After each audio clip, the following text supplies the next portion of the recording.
తొలిపలుకు ఛానల్కు స్వాగతం. నేను లాలిత్య. నేటి ముఖ్యాంశాలు చూద్దాం. వెనిజులాలో భూకంపాల విధ్వంసం, వరుస ప్రకంపనలతో ప్రాణ నష్టంపై ఆందోళన. జపాన్ను వణికించిన భారీ భూకంపం, అప్రమత్తమైన ప్రభుత్వం, అత్యవసర చర్యలు కొనసాగింపు. ఈ నెల 28న నల్లగొండకు సీఎం రేవంత్ రెడ్డి పర్యటన, 13,000 కోట్ల అభివృద్ధి పనులకు శ్రీకారం. విమాన ప్రయాణంలో కొత్త అధ్యాయం, హబ్ అండ్ స్పోక్ సేవలకు శ్రీకారం చుట్టిన మంత్రి కింజారపు రామ్మోహన్ నాయుడు. తుంగభద్ర జలాలపై తెలంగాణ హక్కులకు ముప్పు, సీఎం రేవంత్ పై కవిత విమర్శలు. కొత్త బస్సులకు పచ్చ జెండా ఊపి ప్రారంభించిన సీఎం విజయ్, ప్రజలతో కలిసి బస్సు ప్రయాణం. డ్రంక్ అండ్ డ్రైవ్ కేసులపై ఎంపీ వ్యాఖ్యలు, రాజకీయ వర్గాల్లో హాట్ టాపిక్. వర్షాల కోసం కప్పతల్లి ఆచారం, తెలంగాణ గ్రామాల్లో ప్రత్యేక పూజలు. తుంగభద్ర ప్రాజెక్టుకు పూర్వ వైభవం, 33 కొత్త క్రస్ట్ గేట్లు ప్రారంభం. గమ్యం కాదు, ప్రయాణమే గొప్పది, యువతకు వైమానిక దళాధిపతి అమర్ప్రీత్ సింగ్ సందేశం. నాగ్పూర్కు ప్రపంచ స్థాయి విమానాశ్రయం, మధ్య భారతానికి కొత్త వైమానిక కేంద్రం.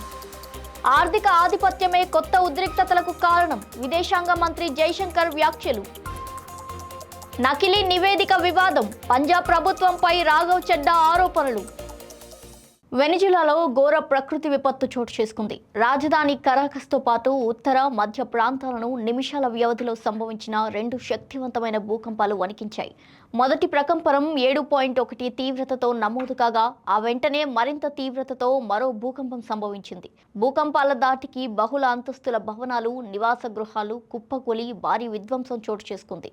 శిథిలాల కింద వేలాది మంది చిక్కుకుపోయినట్టు సమాచారం. మరణాల సంఖ్య 10,000కు పైగా ఉండొచ్చని అంచనాలు వ్యక్తమవుతున్నాయి. ఈ ప్రకంపనలు కరేబియన్ ప్రాంతాలతో పాటు పలు దీవుల్లోనూ నమోదయ్యాయి. సహాయక బృందాలు యుద్ధ ప్రాతిపదికన సహాయక చర్యలు కొనసాగిస్తున్నాయి. ఉత్తర జపాన్లో భారీ భూకంపం సంభవించింది. రిక్టర్ స్కేల్ పై 6.9 తీవ్రతతో నమోదైన ఈ ప్రకంపనలు టోక్యోతో సహా దేశంలోని పలు ప్రాంతాల్లో కనిపించాయి. భూకంప కేంద్రం సముద్ర మట్టానికి సుమారు 50 కిలోమీటర్ల లోతులో ఉన్నట్టు జపాన్ వాతావరణ సంస్థ వెల్లడించింది. ప్రకంపనలు సంభవించగానే అధికారులు అప్రమత్తమై భద్రతా చర్యలను ముమ్మరం చేశారు. ప్రయాణికుల భద్రత, రక్షణ దృష్ట్యా పలు కీలక మార్గాల్లో బుల్లెట్ రైళ్లు, సాధారణ రైలు సర్వీసులను తాత్కాలికంగా నిలిపివేశారు. ప్రభావిత ప్రాంతాల్లో పరిస్థితిని అధికారులు నిరంతరం పర్యవేక్షిస్తున్నారు.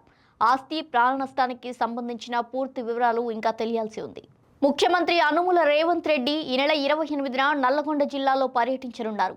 జిల్లా అభివృద్ధికి కీలకంగా భావిస్తున్న సుమారు 13,000 కోట్ల విలువైన రహదారుల నిర్మాణ పనులకు ఆయన శంకుస్థాపన చేయనున్నారు. కనగల్ మండలంలో హ్యామ్ రోడ్ల పైలాన్ను ఆవిష్కరించిన అనంతరం నల్లగొండ మున్సిపల్ పరిధిలో తాగునీటి సరఫరా పనులకు కూడా శ్రీకారం చుట్టనున్నారు. ఆ తర్వాత నల్లగొండలోని ఎన్జీ కళాశాల మైదానంలో నిర్వహించే భారీ బహిరంగ సభలో పాల్గొని ప్రజలను ఉద్దేశించి ప్రసంగించనున్నారు. ఈ సందర్భంగా స్వయం సహాయక సంఘాల మహిళలకు ప్రభుత్వ పథకాల చెక్కులను పంపిణీ చేయనున్నారు.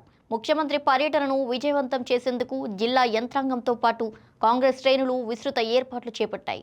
దేశీయ, అంతర్జాతీయ విమాన ప్రయాణాలను మరింత సులభతరం చేసే హబ్ అండ్ స్పోక్ సేవలను కేంద్ర పౌర విమానయాన శాఖ మంత్రి కింజారపు రామ్మోహన్ నాయుడు వారణాసిలో ప్రారంభించారు. ఈ సేవల ద్వారా చిన్న నగరాల నుంచి ప్రయాణించేవారు ప్రధాన విమానాశ్రయాల ద్వారా ప్రపంచంలోని వివిధ గమ్యస్థానాలకు సులభంగా చేరుకునే అవకాశం లభించనుంది. తొలి దశలో వారణాసి నుంచి ఈ సేవలను ఎయిర్ ఇండియా ప్రారంభించింది. వచ్చే 6 వారాల్లో దేశంలోని మరో 6 విమానాశ్రయాలకు ఈ సేవలను విస్తరించనున్నట్టు కేంద్ర మంత్రి ప్రకటించారు. హైదరాబాద్, చెన్నై, అమృత్సర్, కొచ్చి, గోవా నగరాల్లోనూ ఈ సేవలు అందుబాటులోకి రానున్నాయి. ఈ సందర్భంగా ప్రయాణికులకు కేంద్ర మంత్రి స్వయంగా బోర్డింగ్ పాస్లు అందజేశారు. తుంగభద్ర జలాల్లో తెలంగాణ వాటాకు ముప్పు వాటిల్లే ప్రాజెక్టులకు ముఖ్యమంత్రి రేవంత్ రెడ్డి మద్దతు ఇవ్వకూడదని తెలంగాణ రక్షణ సేన అధ్యక్షురాలు కల్వకుంట్ల కవిత తెలిపారు. ఆర్డీఎస్ సమీపంలో కర్ణాటక నిర్మిస్తున్న రిజర్వాయర్లు, బ్యారేజీల వల్ల తెలంగాణ నీటి హక్కులు దెబ్బతింటాయని ఆందోళన వ్యక్తం చేశారు. ఈ ప్రాజెక్టులు పూర్తయితే తెలంగాణ తన వాటా నీటిని శాశ్వతంగా కోల్పోయే ప్రమాదం ఉందన్నారు. తుంగభద్ర గేట్ల ప్రారంభోత్సవానికి వెళ్లడం కంటే కేంద్ర జల సంఘం వద్ద అఖిలపక్షంతో కలిసి రాష్ట్ర హక్కుల కోసం పోరాడాలని రేవంత్ రెడ్డికి ఆమె సూచించారు.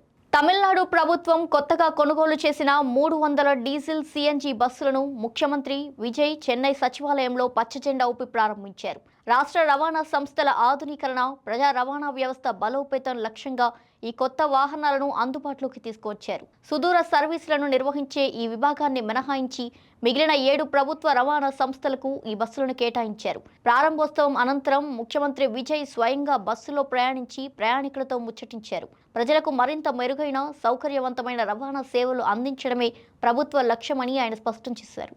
ఏలూరు జిల్లా దిశ సమావేశంలో టీడీపీ ఎంపీ పుట్ట మహేష్ చేసిన వ్యాఖ్యలు రాజకీయ వర్గాల్లో చర్చనీయాంశంగా మారాయి. డ్రంక్ అండ్ డ్రైవ్ కేసుల కారణంగా పార్టీ నాయకులు, కార్యకర్తలు ఇబ్బందులు ఎదుర్కొంటున్నారని, ఈ అంశంపై తనకు రోజు అనేక ఫోన్ కాల్లు వస్తున్నాయని పేర్కొన్నారు. పార్టీ మండల అధ్యక్షులు సంప్రదించినప్పుడు కొంత సహకారం అందించాలని జిల్లా పోలీస్ అధికారులను కోరారు. అలాగే ఇలాంటి కేసుల వల్ల ప్రభుత్వానికి, పార్టీకి చెడ్డ పేరు రాకూడదని వ్యాఖ్యానించారు.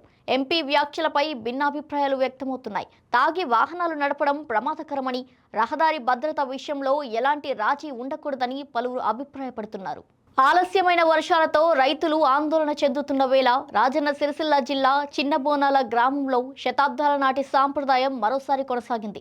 గ్రామస్తులు కప్పతల్లి పేరుతో ప్రత్యేక ఆచారాన్ని నిర్వహించారు. ఈ సాంప్రదాయంలో భాగంగా కప్పలకు జలాభిషేకం చేసి గ్రామ దేవతలను ప్రార్థిస్తూ సమృద్ధిగా వర్షాలు కురవాలని కోరారు. పంటలకు నీరు అందాలని, చెరువులు నిండాలని, పశు సంపదతో పాటు గ్రామ ప్రజలు సుఖ సంతోషాలతో ఉండాలని ప్రార్థనలు చేశారు. చిన్నారుల నుంచి వృద్ధుల వరకు గ్రామస్తులంతా పాల్గొన్న ఈ ప్రత్యేక కార్యక్రమం స్థానికంగా ఆకట్టుకుంది.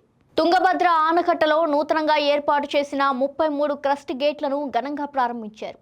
ఈ కార్యక్రమంలో ఆంధ్రప్రదేశ్ ముఖ్యమంత్రి నారా చంద్రబాబు నాయుడు, కర్ణాటక ముఖ్యమంత్రి డీకే శివకుమార్, తెలంగాణ ముఖ్యమంత్రి అనుముల రేవంత్ రెడ్డి, కేంద్ర జలశాఖ మంత్రి సిఆర్ పాటిల్ పాల్గొన్నారు. 2024లో భారీ వరదల కారణంగా కొట్టుకుపోయిన 19వ గేటు స్థానంలో తాత్కాలికంగా స్టాప్ లాక్ గేటును ఏర్పాటు చేసిన అధికారులు అనంతరం అన్ని గేట్లను ఆధునిక సాంకేతికతతో పునర్నిర్మించారు. తుంగభద్ర ఆనకట్ట 73 ఏళ్ల చరిత్రలో ఈ గేట్ల ప్రారంభం కీలక ఘట్టంగా నిలిచింది. కొత్త క్రస్ట్ గేట్లతో నీటి నిల్వ, విడుదల వ్యవస్థ మరింత సమర్థవంతంగా మారడంతో పాటు ఆంధ్రప్రదేశ్, తెలంగాణ, కర్ణాటక రాష్ట్రాల రైతులకు దీర్ఘకాలిక ప్రయోజనం చేకూరనుందని అధికారులు తెలిపారు. వ్యోమగామి శుభాంశు శుక్లా పుస్తకావిష్కరణ కార్యక్రమంలో భారత వైమానిక దళాధిపతి అమర్ప్రీత్ సింగ్ యువతకు ప్రేరణాత్మక సందేశం ఇచ్చారు. జీవితంలో సాధించిన విజయాల కంటే ఆ విజయానికి చేరుకునే ప్రయాణమే ముఖ్యమని తెలిపారు. శుభాంశు శుక్లా అంతరిక్ష యాత్ర కేవలం కొన్ని రోజుల వ్యవధి మాత్రమే అయినప్పటికీ దాని వెనుక ఎన్నో ఏళ్ల కృషి, పట్టుదల ఉందని పేర్కొన్నారు.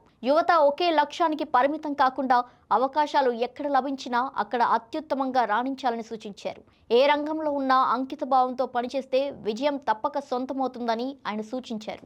నాగ్పూర్ విమానాశ్రయ అభివృద్ధి నిర్వహణ బాధ్యతలను జీఎంఆర్ సంస్థకు అప్పగించడం సంతోషకరమైన విషయమని మహారాష్ట్ర ముఖ్యమంత్రి దేవేంద్ర ఫడ్నవీస్ తెలిపారు. ప్రధాని నరేంద్ర మోదీ నాయకత్వంలో నాగ్పూర్లో అత్యాధునిక సౌకర్యాలతో ప్రపంచ స్థాయి విమానాశ్రయం అభివృద్ధి చెందనుందని పేర్కొన్నారు. ఈ ప్రాజెక్టు ద్వారా మధ్య భారతానికి కీలక వైమానిక కేంద్రంతో పాటు బలమైన అనుబంధ పారిశ్రామిక వ్యవస్థ ఏర్పడుతుందని చెప్పారు.